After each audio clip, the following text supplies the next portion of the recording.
Bonjour, bienvenue sur Comment fait-on, je suis heureux de vous retrouver pour une nouvelle recette. Aujourd'hui, nous allons réaliser ensemble un sorbet au thé vert. Vous allez voir, c'est très simple à faire et surtout, c'est délicieux. À consommer rapidement parce que ça fond très vite. Mais vous allez voir, c'est vraiment simple et c'est bon, mais bon. Allez, je vous donne d'abord les ingrédients et puis après, je vous explique comment faire ce délicieux sorbet au thé vert. Allez, c'est parti. Alors, les ingrédients pour un sorbet au thé vert pour 2 à 4 personnes, suivant les mangeurs que vous êtes, suivant si vous l'accompagnez d'un petit gâteau ou pas. Enfin, après, faites la recette et vous voyez après les contenances. Alors, pour cette recette, pour ce sorbet au thé vert, vous aurez besoin de 400 millilitres d'eau, 200 millilitres de lait de coco. Vous aurez besoin également de 250 grammes de sucre, du sucre en poudre classique, hein. Alors pour le sucre, juste une petite info, sachez que 250 grammes c'est le grammage qu'il faut en temps normal pour faire un sorbet. Mais si vous trouvez que c'est trop sucré la première fois, sachez que vous pouvez descendre sans aucun problème jusqu'à 150 grammes et vous faites le même principe après pour la recette, mais vous pouvez baisser sans problème le sucre à 150 grammes. Ce sera un petit peu plus amer, le thé ressortira un petit peu plus, mais franchement c'est aussi très bon, c'est aussi très frais et pour ceux qui veulent diminuer en sucre, il n'y a aucun problème. Et vous aurez besoin également de 2 gouttes de colorant vert, mais c'est facultatif, je vous l'explique dans la recette. Sachez que le temps de préparation c'est environ 30 minutes. Et la sorbetière, tout dépend du modèle. Ça peut, moi personnellement, ça va me prendre environ 40-45 minutes. Mais pour des modèles plus récents et plus performants, ça va être un petit peu moins. Et pour ceux qui n'ont pas de sorbetière, je l'explique également juste après. Voilà, vous savez tout. Maintenant, place à la recette pour ce délicieux sorbet au thé vert. Allez, c'est parti. Allez, première étape pour faire ce délicieux sorbet au thé vert. Dans un premier temps, on va mettre de l'eau à chauffer. On va prendre le sucre, on va faire ce qu'on appelle un sirop, hein, tout simplement. Alors, sachez que souvent, très souvent, il y a quasiment autant de sucre que d'eau. Moi, j'ai réduit la voilure, hein, pour 400 ml d'eau, j'ai mis 250 g de sucre. Je trouve déjà que c'est pas mal, mais enfin, ça reste un sorbet, donc le sorbet, c'est sucré, hein. Et donc on va mélanger un petit peu à l'aide d'une cuillère pour que ça se dissout bien. Et puis après, une fois que ça va arriver à ébullition, on va laisser bouillir ça pendant 5 minutes. Voilà, là vous devez l'entendre, vous devez même le voir. Ça arrive à ébullition, on voit bien, hein, c'est très épais, mais c'est normal, hein, c'est ce qu'on appelle vraiment le sirop. On pourrait faire ce même sirop d'ailleurs quand... Je vais baisser un petit peu parce que moi j'ai mis plus fort. On pourrait faire ce même sirop pour napper les pains en raisin par exemple, les tartes, pour que ça brille bien comme il faut. Donc, une fois que votre sirop arrive à ébullition, c'est parti pour 5 minutes de cuisson. Et là, ce coup-ci, on n'y touche plus.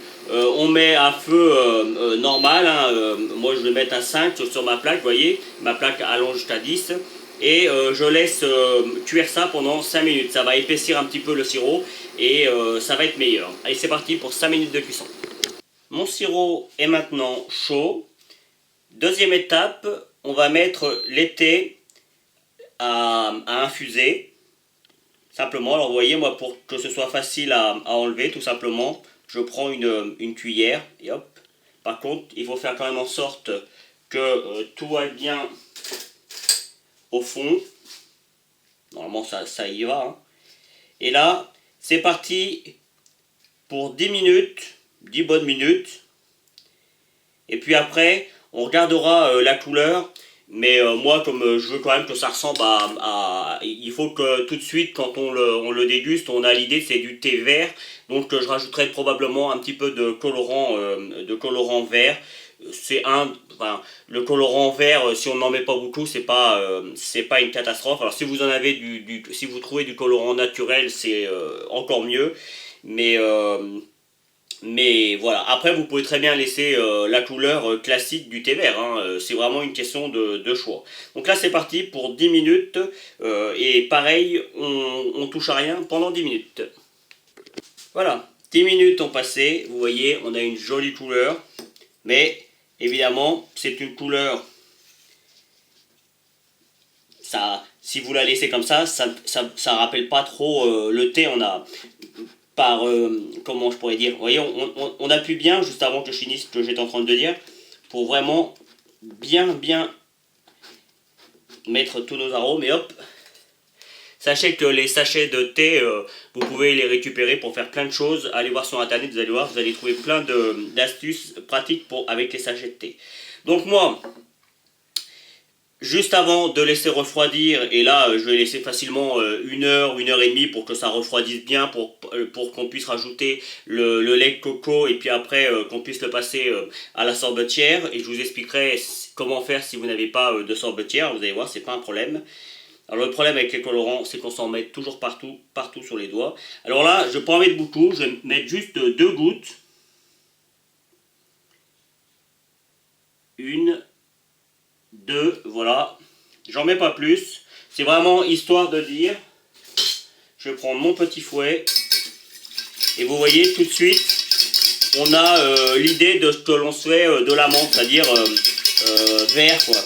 Alors je sais, ça peut paraître très enfantin comme ça, mais dans l'esprit collectif, la menthe c'est vert. Alors qu'en fait, la menthe c'est pas forcément vert, c'est plutôt couleur pipi, j'aurais tendance à dire, hein. C'est, pardon pour le terme, enfin c'est ça, hein, c'est plutôt un jaune doré plutôt qu'un vert, mais c'est comme ça, c'est avec les sirops à la menthe du commerce, tout de suite ça nous fait l'idée du vert. Voilà, ça c'était d'ailleurs. Juste au lieu de rajouter du colorant comme moi je viens de faire, mais c'est un petit peu plus compliqué parce que le sirop étant très sucré, il faudrait jouer avec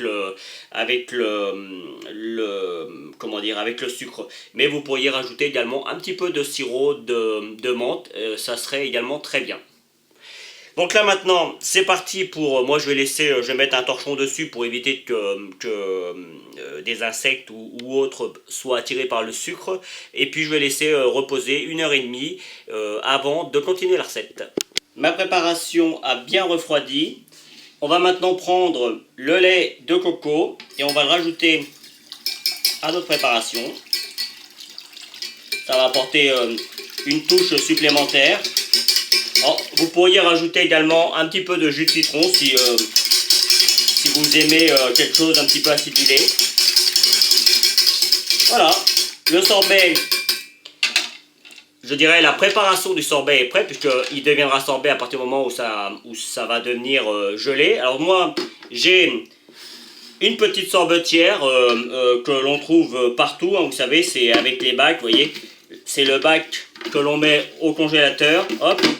Et on sort le bac du congélateur dès qu'on a besoin de la sorbetière. C'est des choses qui coûtent pas cher et ça fait le travail. Alors c'est pas aussi bien qu'une sorbetière classique, hein, qu'une vraie sorbetière, mais ça fait le travail. Je vais vous expliquer après comment on fait si on n'a pas de sorbetière. Donc, pour ceux qui ont une sorbetière, ils mettent tout ça dans la sorbetière et hop, on va venir fermer tout ça. Voilà. Et on allume, et c'est parti, et j'aurais tendance à dire, on n'a plus qu'à attendre que le granité se forme. Pour ceux qui n'ont pas de sorbetière, vous versez la préparation dans un bac à glaçons métallique, et vous le mettez au congélateur jusqu'à ce que les bords du sorbet soient pris. Une fois que les bords du sorbet sont pris, vous retirez le sorbet du bac, et vous le mettez dans un mixeur, et vous savez, un mixeur classique, hein, un robot mixeur quoi, et vous mixez la première fois, vous remettez dans le congélateur, vous remettez au congélateur dans le bac en acier ou dans autre chose, et vous recommencez l'opération 2-3 fois, à chaque fois vous le sortez, vous remixez, et vous allez voir, pour finir, vous allez obtenir un délicieux sorbet, de la même manière que si vous l'aviez fait avec la sorbetière. Voilà, vous savez tout maintenant, on n'a plus qu'à attendre que le sorbet se fasse. Allez, c'est parti. Et voici le résultat final. Vous voyez, on a quelque chose de bien pris. Alors moi, là, je vais le remettre un petit peu au congélateur. Parce que, évidemment, une petite sorbetière comme ça fait le travail, mais ça congèle pas complètement. Alors là, si je voulais le manger tout de suite, je pourrais le faire, hein. D'ailleurs, j'y ai déjà goûté, pour être très honnête, et c'est délicieux. Mais si vous voulez les servir un petit peu plus tard, moi je vous conseille de les mettre dans des petites verrines, vous les mettez au congélateur et avant de servir, vous les sortez 2-3 minutes avant de servir et vous allez voir ça décongèle assez vite et c'est vraiment bon. Donc là je vais les mettre dans des petites verrines, je vais les mettre au congélateur comme je vous ai dit et puis je les sortirai pour finir la vidéo. Alors juste pour info avec ma petite sorbetière là, comme ça m'a pris presque 45 minutes, hein.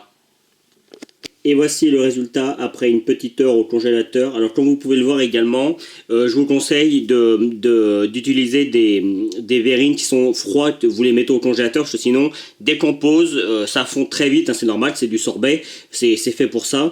Et puis de servir ça évidemment au dernier moment. Voilà, j'espère que cette nouvelle vidéo vous aura plu. Juste après, vous retrouverez tous les liens, celui pour vous abonner, celui pour aller sur mon site internet, et puis je mettrai deux autres recettes de glace ou de sorbet. Voilà, à bientôt sur Comment fait-on. Vous pouvez vous abonner maintenant, soit ici dans le coin. Allez sur mon site internet où vous retrouverez toutes mes recettes et puis consultez les deux vidéos qu'il y a ici qui correspondent à des vidéos que soit je vous ai données dans la recette, soit qui correspondent à la recette en question. A bientôt sur Comment fait-on.